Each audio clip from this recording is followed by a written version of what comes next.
Why don't we go ahead and get started, and hopefully you've all seen the email messages announcing that we had 4 candidates and 4 open slots, so we didn't technically have to go through the voting process, but we do now have Gabriel back and 3 new TST members. I thought I'd just give each of them a second or a minute to introduce themselves and just say a word about what it is they've been involved in at Aether. And just for everyone's sake, as an introduction, Gabriel, we all know you, but you can have a word if you like. Bilal, go ahead. Hi everyone. My name is Bilal. I'm a PhD student at Purdue.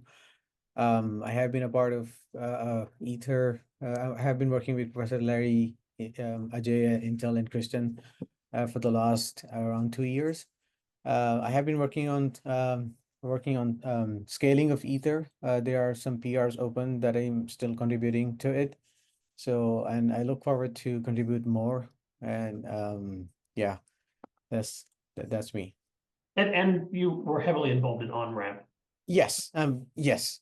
So the on-ramp that you see, that's me. Me and Professor Larry so far. With adding scalability aspect to Ether as well. Yeah, thanks. Thanks. Ghislaine? Yeah, so hi, I'm Ghislain Bourgeois. I work at Canonical. We've been involved in Ether for maybe a year now.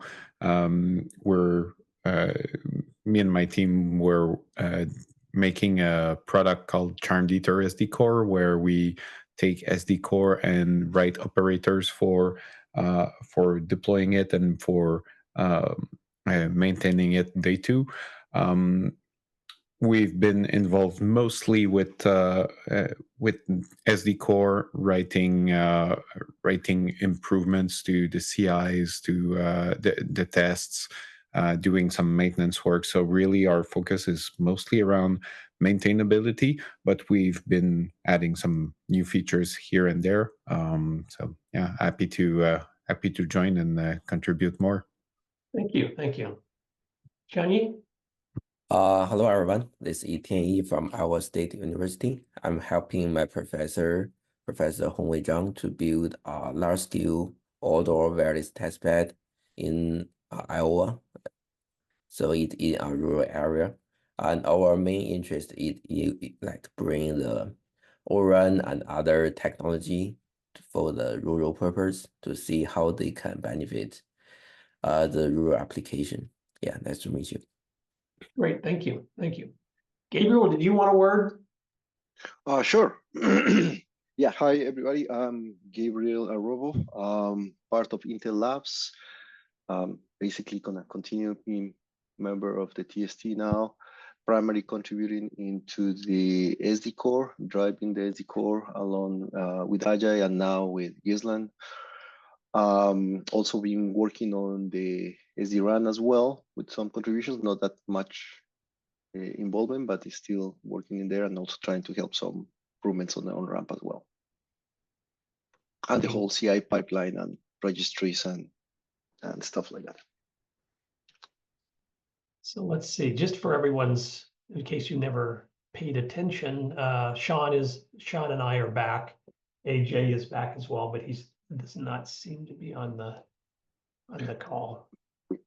And Wu Zhang as well is also not on today's call.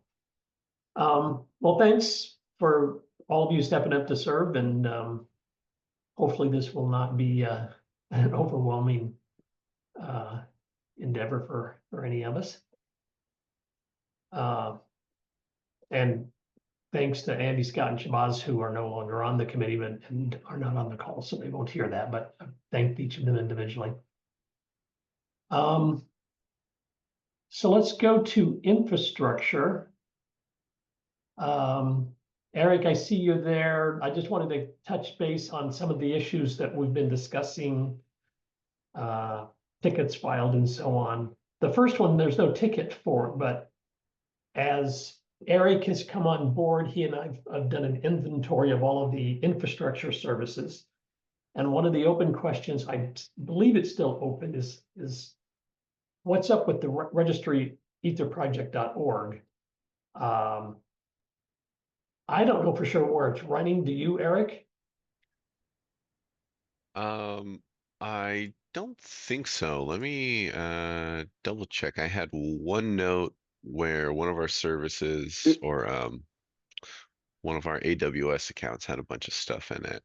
it is Uh, working, just in case, Larry.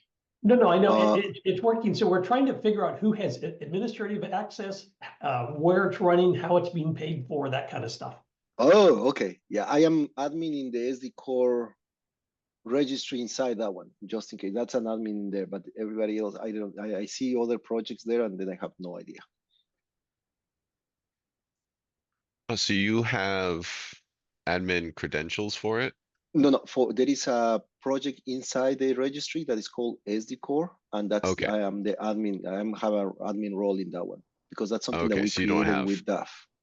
sorry, so you don't have top level administration? How can I change? How can I check that? I'm not sure. I can't get into it at all. So, Huh. Yeah. And the interesting thing here, it says user profile. It gives me some email address from opennetworking.org for myself that I didn't know I have.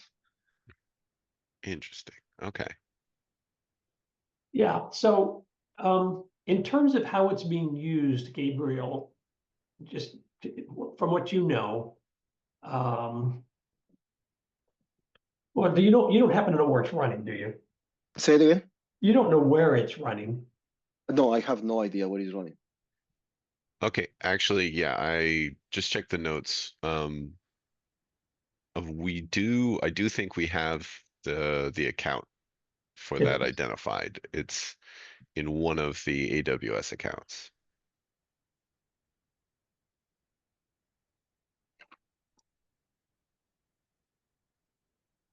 Okay, thanks. Well, hopefully you get that all cleared up. So just in terms of its usage, which actually let me add one more item here, which is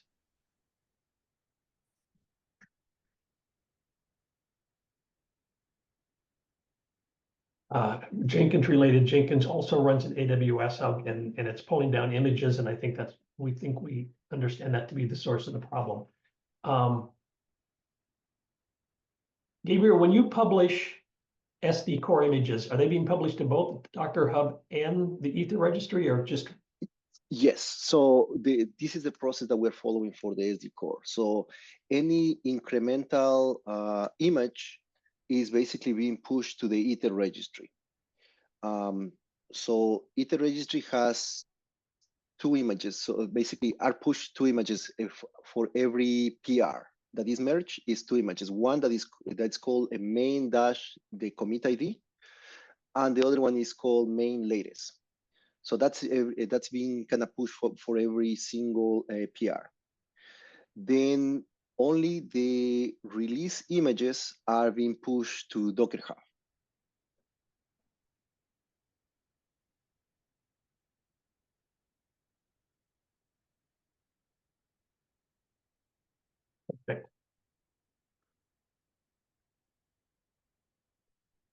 That's a have. All right.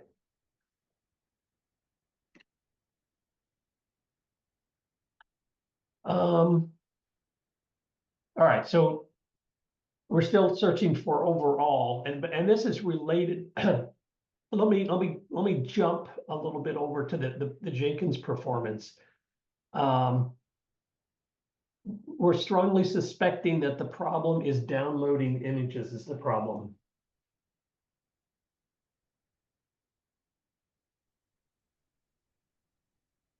What exactly is the poor performance? I mean, is it, Well, long it's job times? Is the server yeah, running slow? it's two things. One, it's extremely long job times, but as a consequence, as the images, as the containers do come up, they're not finding the other containers running because they're delayed indefinitely. And then it quite often gets into a funky state. Okay. Um, So the way it actually shows up is long stages, you know, the install stage for the core, for example, takes anywhere from, you know, ideally just a few minutes to 20 minutes. And part of that is it's containers continually restarting, which of course it also slows things down, pods restarting. Yeah. And it's, you know, what we suspect is that it's the image download delays. Mhm. And that Okay. could be too many hits on Docker Hub, which is where it's going. It also could be some throttling going on, just AWS bandwidth related. I don't know if there are any constraints on that or not. And these problems do not happen with, you know, random servers elsewhere. Is it showing up as image pull back off? I don't see technically, so the problem with Jenkins is it's really hard to read between the lines as to what's actually happening. Yeah, you'd need kubectl to see this. And is it Docker throttling that's going on? Every now and then it's Docker throttling, and you can see that, but it's not always that. It seems to it just seems to take forever to download to start SD core up. That's the only externally visible thing. Right.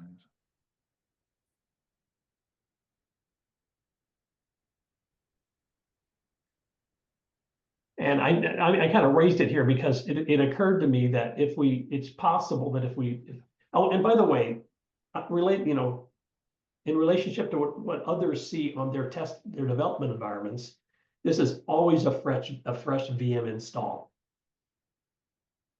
And so there's nothing cached. Yeah, I think ideally we would want the registry in the same account running on the same subnet as Jenkins, so that it could pull those things down as quickly and easily as possible. Yeah. So from that perspective, would it make sense to also push the release images to the Ether registry, and then basically pull? You can actually use those images instead of Docker Hub. I think so. Yeah. So also publish release.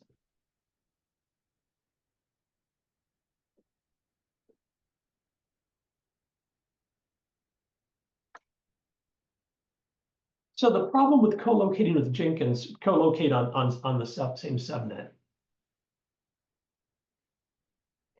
is the download's not to Jenkins, it's to the VM that gets spun up. And I doubt there's any relationship between that VM and the VM Jenkins is running on. Although I don't know that for sure. Yeah, I'll have to check either specific setup, but I know that the way that the open core Jenkins, which may be set up similarly, works is that they are being spun up in a private subnet that like only Jenkins can connect to. So if Ether is set up the same way, then it would still make the same amount of sense. Oh, it would. Yeah, that makes a lot of sense. Thanks. I wasn't aware of that.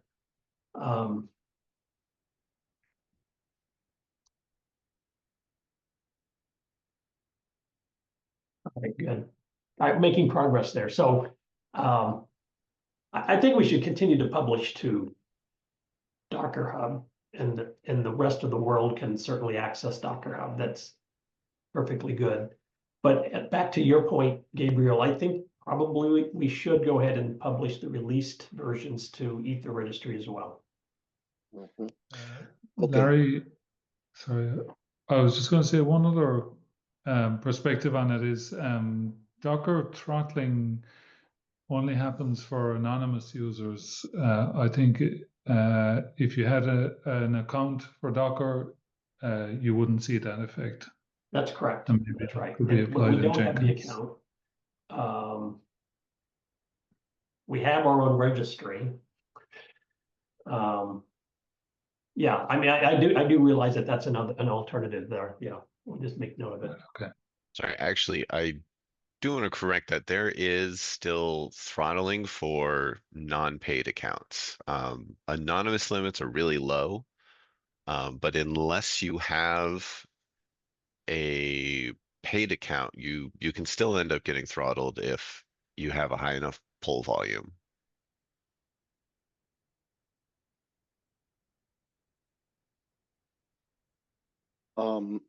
So Regarding you hit one thing if you're not logged in, one thing if you are logged in but have just a general account, and another if you're part of a paid organization or have a paid account. We have on Right. other projects ended up having to, take our automation account and subscribe it for like $7 a month. It's not very expensive. But yeah, just to turn it into like a pro account to raise the limits.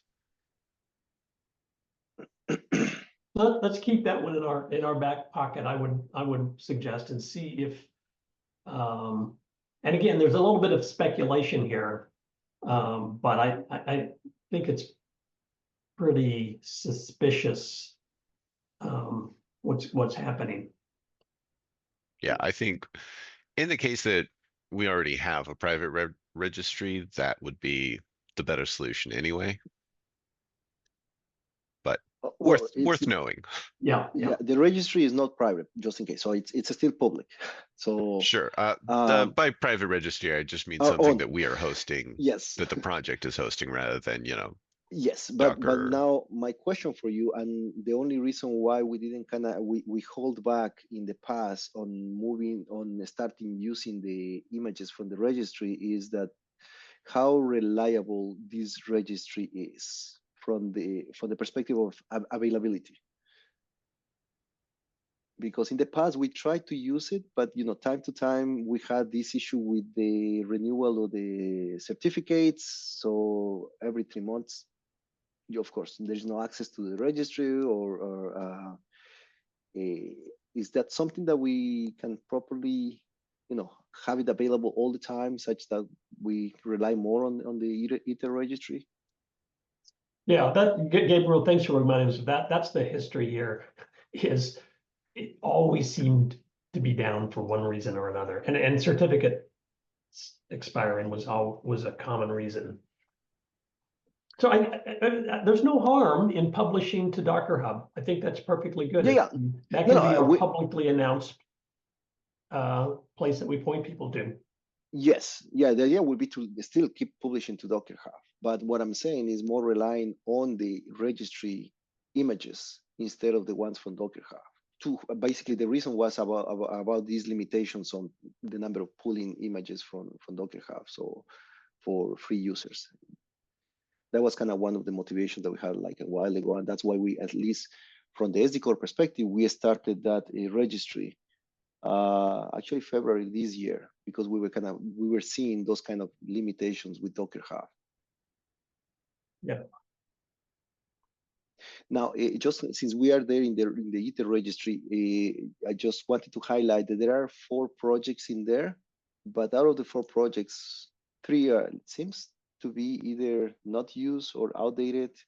One is called Jenkins Aether, that only has Golang images and Docker images, which I'm not sure how that's been used. So the other one is called Library, which has an NGINX library, one just image. And the other one is Tools, that has the VisiBox toolbox, and that's it. So the heavy one is the SD core part. Well, and if we start doing this, we should probably push the ROC and the RAN and the exactly, SD-RAN as well. Yeah, we will want to put those there as well. Mhm.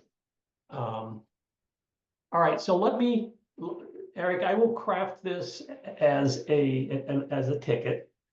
And we can, refine it to get it right. But let's see if we can improve. I mean, this is multi-part. One part is we still need to get the full provenance of the registry, so we have admin on it, but then also set it up for these other and see if it helps the Jenkins situation.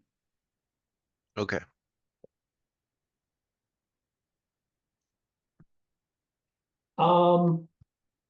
Yeah, so I guess I'll just conclude this to file a ticket.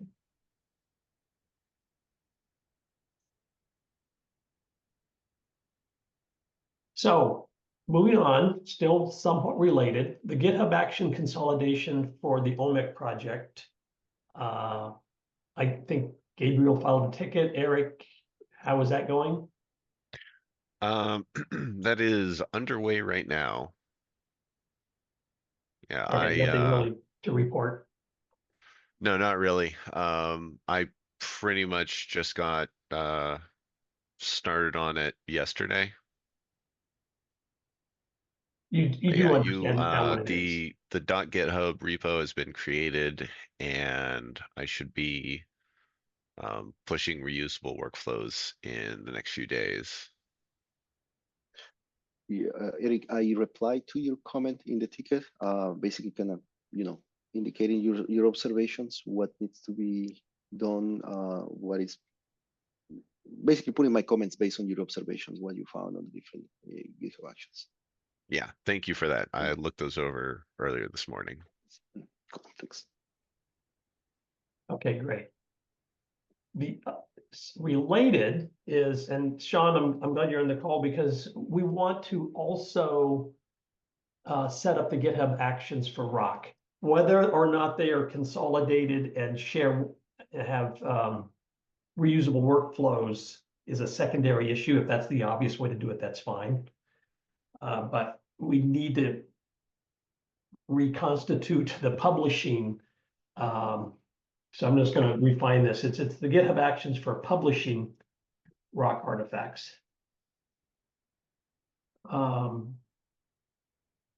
So I know you, Eric, you were asking some questions of Sean, but I think we also need to loop Gabriel into the discussion because we're not one for one trying to replicate what's in Jenkins in the old CI pipeline. I think we're more closely just trying to mimic what's done for SD Core and GitHub Actions. But there may be some rock specific things that are different that I'm unaware of. And that's where I think it would be helpful to have both Gabriel and Sean contributing. So Yeah, I'm happy to help here, Larry, and actually I will have some time for it in the next week or 10 days as Intel projects are kind of less demanding. So hopefully we can get some progress on this. great. If you can take a look at the questions I sent out on Friday, basically just what we were talking about, sort of trying to Okay. figure out what exactly from the old Jenkins job we want and what exactly that is more in the style of the SD core. But yeah, the Okay. That details was of on what I'm trying to figure out are in the email. oh, it was an email or a Slack? Email. Email. Okay, I'll take a look. Thanks. Thank you.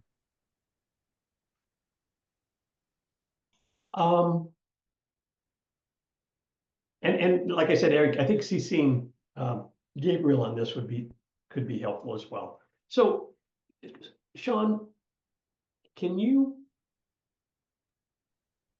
you have any sense of how publishing rock artifacts would be different than publishing SD core artifacts? I mean, there's Helm charts, so there's images. Is there anything else? No, this should be it. Yeah, it would also be pretty much the same. Yeah, so I think, Eric, even though for your own edification, maybe you still want to understand what was in the old CI pipeline. I'm not sure any of that is. using the OMEC pipeline as a starting point might be the easier path. And it's just a matter of knowing which directories and which artifacts.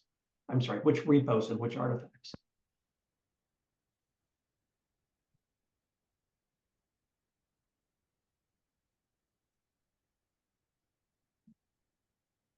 Yeah, I think my main question is simply like how the two jobs do versioning seems different. So they both trigger, publishing triggers on a change to the version file in the repo. Am I right on that? So that's how we have it in the SD core repos. I don't remember for the rock whether there is something similar. Yeah, Rock that doesn't was seem to originally have how Rock version did it. files. I'm sorry. Sorry. Say it again. Rock doesn't seem to have version files. Oh, I thought Or it they're did. not being utilized and I just missed them.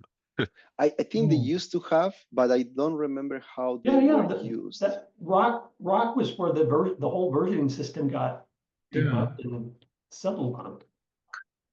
I'm surprised to hear version files are not used. I They're- must look it Sean, up. they still are. That hasn't changed. Yeah. The last time we published an artifact from Rock, it was a change in the versioning to 2.136 or whatever it was. Hmm. But it's not. I think Eric is not referring to the Helm charts themselves. Larry, is to the repositories. But the repository was. Yeah, the repositories. I do remember that they used to have version files. As as Right, far as I yes. remember. Sorry, But no, it's that not is a the rock. difference. That's a little confusing because the Helm charts are versioned themselves. Yeah, no, that's what I'm saying. Not the Helm charts. That's what Larry was referring to. Go to any let's say one of the repositories for the rock. Like Can honest you go? config or something. Oh, yeah, honest config or. Oh, okay. So now we're in a different space. Rock Yeah, we're built talking about on top of images. some other subsystems.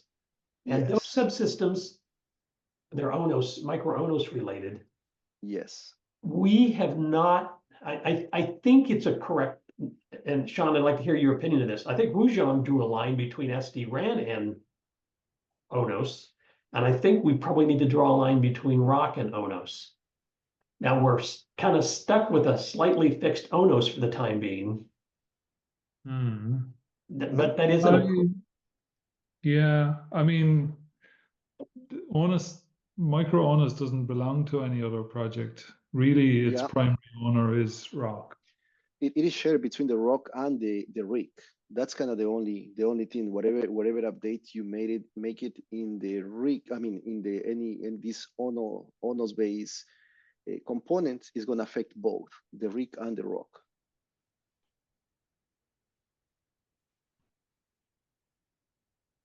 So ONOS config certainly, and I know you were heavily involved in that. So maybe counting that as part of Rock is fair.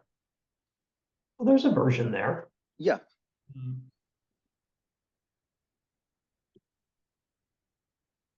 Okay, yeah. If they all have version files, then I think I can do exactly what SD Core is doing and just ignore the old Jenkins bits. So Probably. this is for Sean. So the Helm chart repo, ONOS config, ONOS topo. Can you list repos that you would consider relevant? Yeah, yeah. I can put them in a list, or we can try and add them to your document here, Larry, if you want. That's what I was going to do. Just Yeah. Okay. Give me a second. so it's Rock, Helm charts, ONOS config.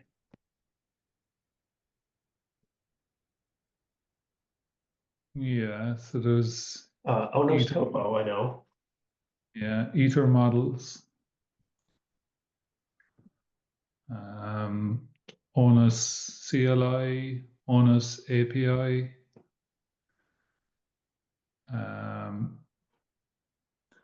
config models. The models, I don't, yeah. Hang on. Oh yeah, sorry, I see the list.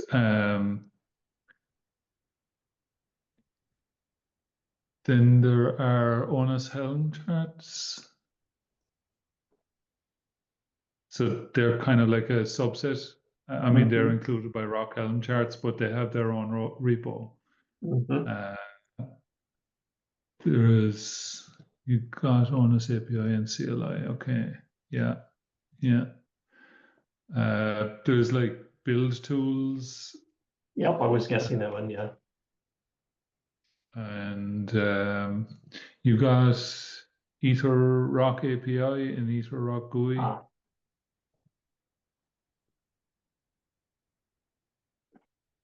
And then there's Onus Live Go.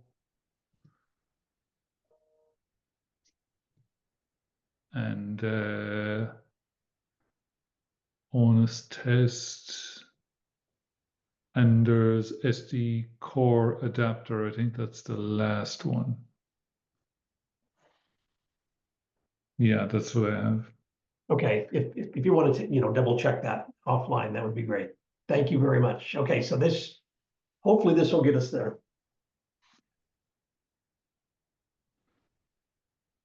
All right. We've already talked about the Jenkins. Oh, to file a ticket actually goes there.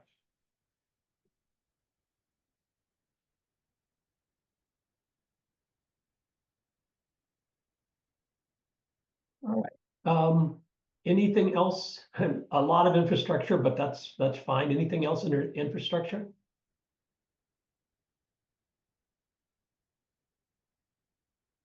All right, moving on quickly, won't spend long here. On-ramp. I am working on a reorganization or a refactoring a little bit to pull some of the subnets out of, they're fixed. And I saw that there actually was a comment from on-ramp. This is, oops, incidentally.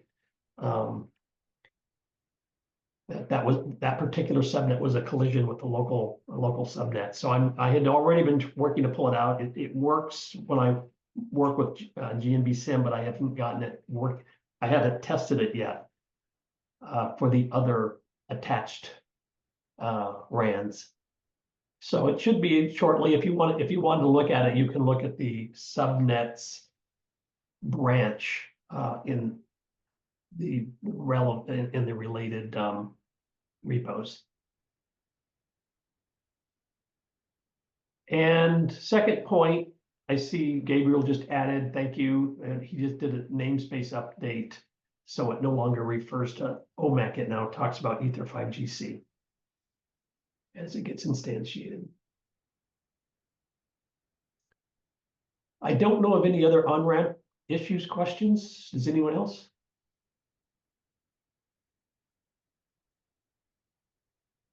All right, SB4. Larry, sorry, Yeah. before you move on, I think I mentioned last week, is there any plan to check the dependencies regarding the Kubernetes side? Not immediate. I haven't gotten that yet. Still on the extended to-do list.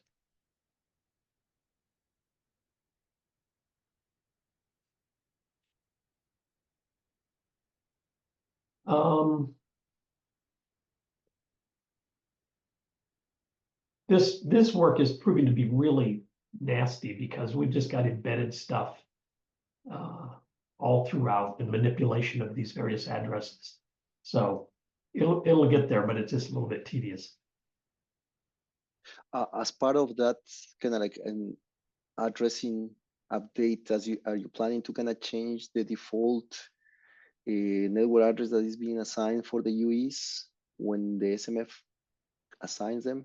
I'm not changing the defaults now. I'm just making it so they're changeable. Oh, okay. That'll be the ultimate test that we can actually change them. Okay. Thanks. Okay, SD core, Gabriel. Yeah. So Dependabot opened lots of PRs over the weekend. How we have set up GitHub Actions is Wednesdays open Dependabot checks new updates for everything that is related to the auxiliary repositories. And on Sundays, it checks for all the NFs, all the repositories that have a Docker image, basically. So it opens this last weekend it opened lots of repositories to update the Alpine, the OS version that is used for the as a base for the Docker images. It opened also lots of dependencies, so all of that we got merged, tested and merged yesterday. The Canonical team also opened a few PRs related to possible panics if code is not properly handled. So the one related to the AMF got a review and merged yesterday. The NRF had something that I need to review today, but as the first review that I passed yesterday, everything looked good. Gisland already approved that one, so I just need to run one test and make sure that everything is as expected. And the heavy part is continue working on the 3GPP release upgrade to release 18. So I have automated most of that. At least I have been testing for, the plan as for the release upgrade was to kind of try to do the upgrade for one specific NF. And then, and for now I'm using the SMF as a reference. So I have created the models and APIs for that specific, for the SMF. But I see different kind of collision names that come from the TGPP specs. And the other part is I was trying to follow the same structure of how the models and APIs were splitted from the initial or the original Open API. It doesn't seem that that approach is gonna work. So I'm gonna kind of go back again and start from not necessarily from scratch, but it's using the whole automation that I have to kind of split it in a different way that I believe is more reasonable, that it's gonna be more aligned to what 3GPP does. That is gonna create a lot of kind of duplicated code, but since it is automatically created, I don't think that's kind of like a big deal. But that's my basically next steps on the 3GPP release upgrade. And also recently saw that Agile approved and merged one PR from the iOS team. That was something related to handling, let me think, specifically was,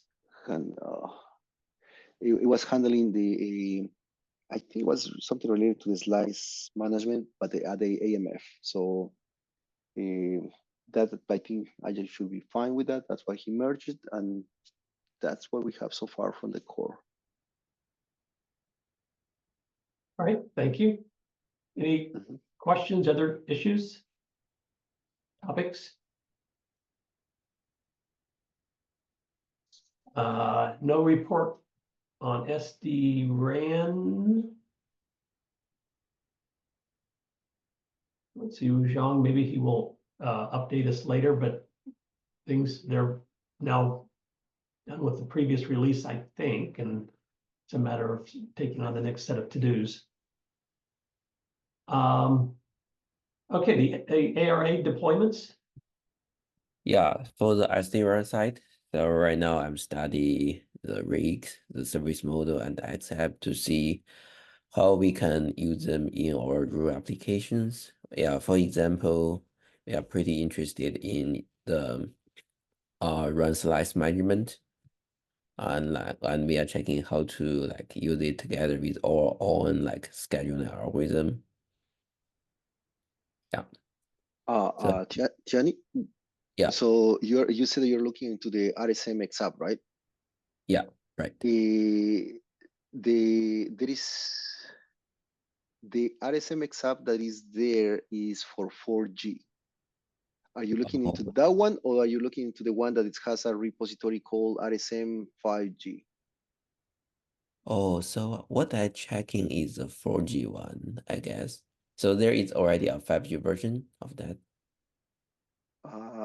No, I mean, so initially there is an X app called RSM, right? So that was to manage run slicing management in a 4G, and it was used a open air interface for where the implementation of the run side is gonna happen.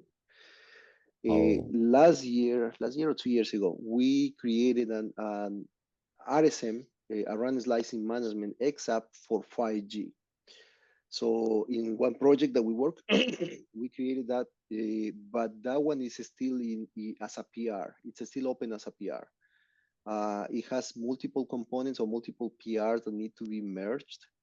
That's something a process that I understand Woojun and the SD-RAN team are gonna basically kind of work into the next release for the rig. yeah.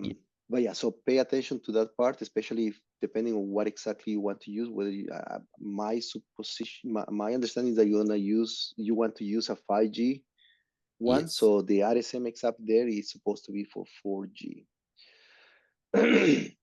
Okay. Yeah, Sure. Yeah, thank you for yeah, this information. It's pretty yeah. helpful. Because in our case, we created also service models because ORAN defines the CCC service model to Yes. manage the run slicing. Self-delivery. Yeah. So we also created the service model for the CCC. Sorry, we created the code for the CCC service model along with the RSMX app that uses the CCC service model. But yeah, so that's still in a PR. It hasn't been merged as far as I know. At least I haven't received any notification so far. I haven't tracked lastly. Okay. Yeah. Oh, by the way, I do have one question. So I think in the SD-RAN page, most of the documentation are still for the 1.4. So is there any other new documentation I can check? It's in progress. I guess they just technically haven't released it yet. Okay. But they're working on it. So you should talk to Ujun and get access to the draft of what they're working on. Okay, I see. Thank you. Yeah, Joshua, so maybe you want to give an update of SD-RAN. SD4. Yeah. So we have started like programming SIM cards for field deployed UEs for the Ericsson base station. So we have tested a couple of units. I think right now I have programmed up to like 40 SIM cards that we have been testing with our UEs. So I recently observed something quite interesting. So I realized that I mean, after we insert the SIM card and then UE establish PDU session with the core network and everything, we are able to do the ping iperf and everything, getting the throughput that we are expecting. But somehow after a couple of, so for some, I think after a couple of hours, so we try to monitor the activity on the network for like 24 hours to make sure that everything is fine before we finally commit everything. So we realize after a few hours, the UE sends a context release request to the core, and then after that time, there's no connectivity anymore. So even if we try, or the UE even tries to reattach, it's not able to do that. So I was kind of I mean, I'm still like trying to collect some logs, and maybe I can post that for some help, but I'm not sure if there's any mechanism in the core that's kind of like maybe some inactivity timer or something. I don't know, but that is something I'm still like looking at, but I'm not sure why the context is released after like a few hours. So Well, I can believe the context is released. It's troubling that you can't re-register afterwards. Yeah, it's not. So for that specific UE, it's not able to re-register afterwards. I mean, Joshua, one it- question. Yeah, go ahead. Sorry. Okay, one question there. So when you said like your test was running for 24 hours, was there active traffic for those for that duration? Yeah. So we were sending UDP packets using iPerf. So we were doing iPerf for that period of time. Okay, so in that case, then inactivity cannot trigger in. Yeah, Inactivity only triggers when there's no active user traffic. right. And So that part is negated, and right. if it's sending a context release, if that is getting triggered by the UE, then probably we also need to see what happened from the RAN perspective. Yeah. So I mean, what is kind of, I mean, yeah, we will definitely have to look at that. What is interesting is we have been using the same UE and then the same RAN Ericsson with the Ericsson core. And we've been doing that for almost like 2 years. We haven't like faced that issue. So that is making me think, I mean, if that's something that has to do with the core as well, but we still in the early stages, we haven't really figured out what exactly the issue is. So Yeah, so Yeah, share, But, go ahead. just a minute, let me complete. So yeah, in case we happen to capture the NGAP level logs between the RAN and the core, at least it would educate us if there was a trigger in such a scenario from the core, because in your whole ecosystem, SG core is the new element which goes into. right. Also, we would like to understand, because it's a Ericsson RAN, if we understand. And if there's something that the RAN doesn't like about the core, if there's some incompatibility, and then it triggers a UE context release. So it would be important also if you could fetch at least the RRC layer 3 or the layer 2 logs from the RAN if you have access to. And it would be interesting to see what actually led to the context release.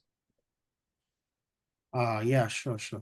Yeah. For now, for me personally, I have access. Yeah, I'll talk to the RAN guys to get that part of the logs. Yeah. So yeah. Sure, thanks.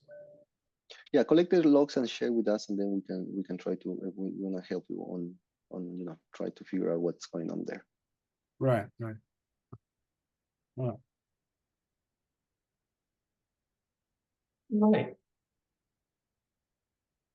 Is there anything else?